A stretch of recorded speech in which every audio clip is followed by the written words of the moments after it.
I'm Trent Shelton, and you're watching The American Athlete.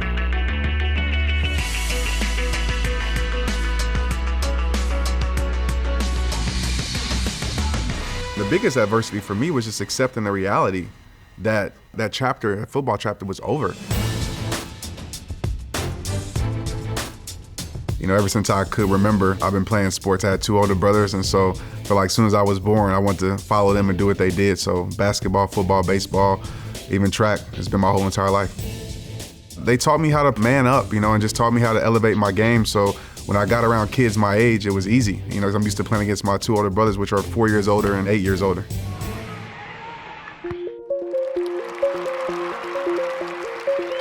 When I got to NFL, it's crazy because I felt like my dream turned into my worst nightmare. Talk about pressure. I was supposed to get drafted 4th to late round. It didn't happen. So at that moment, I was already feeling like I wasn't enough, but also I had that chip on my shoulder, like I gotta prove something. But I'm going into a situation where you have 2 draft picks in front of you. So no matter how much I perform, it's a business.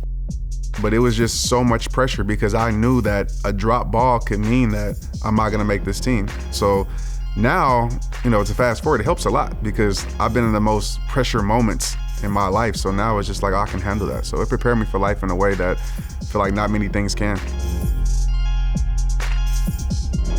I got a chance to play with Peyton for a year, and I guess this is probably the best way to illustrate it. A lot of times you see Peyton doing this, wiping people off, or he's pointing, and as a receiver, people don't understand that you have to know these hot routes. If they roll into this coverage, you have to change your route from maybe you have a post and it goes into a corner route. So there's so much that goes into it. But when you have a guy like Peyton, he makes it easy because he picks up every single blitz. So usually you can run the route that he called.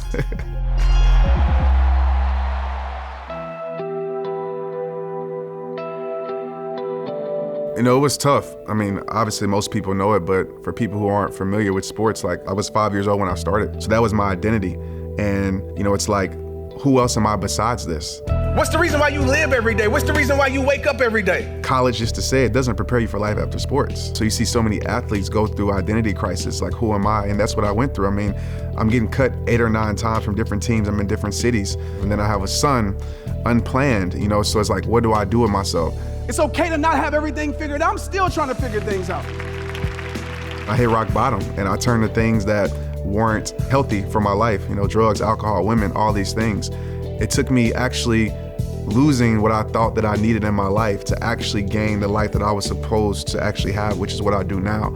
So football wasn't who I was created to be. It was literally a season in my life, a chapter, and it was a vehicle to lead me to, I feel like, what I was created to do, which is rehab time. And so I'm just grateful.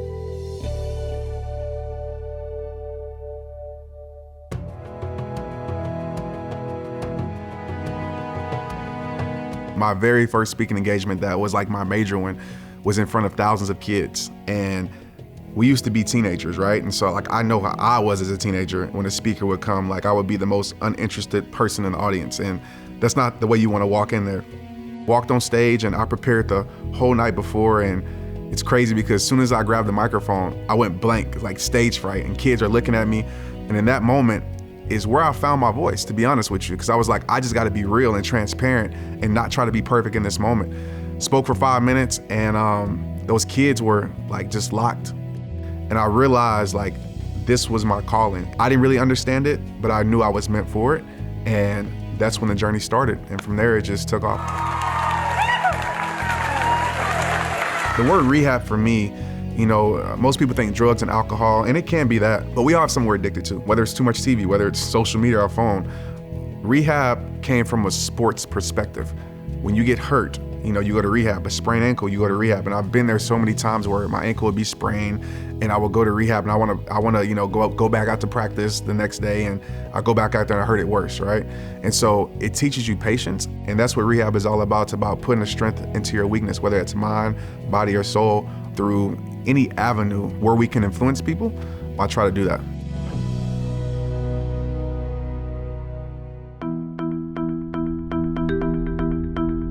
So the book, it's funny, man, because I never liked reading.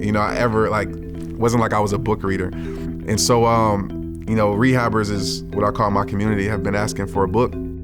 And as I started my rehab process of my own, after my rock bottom, I started picking up books and I realized how much it changed my life. We started this journey in 2016 with The Greatest You. I just saw today we're on a lot of bestsellers like USA Today and things like that, and that's just crazy to me. And numbers and lists and accolades don't mean much. What means much is impact. And I'm just glad that book is impacting lives across the world.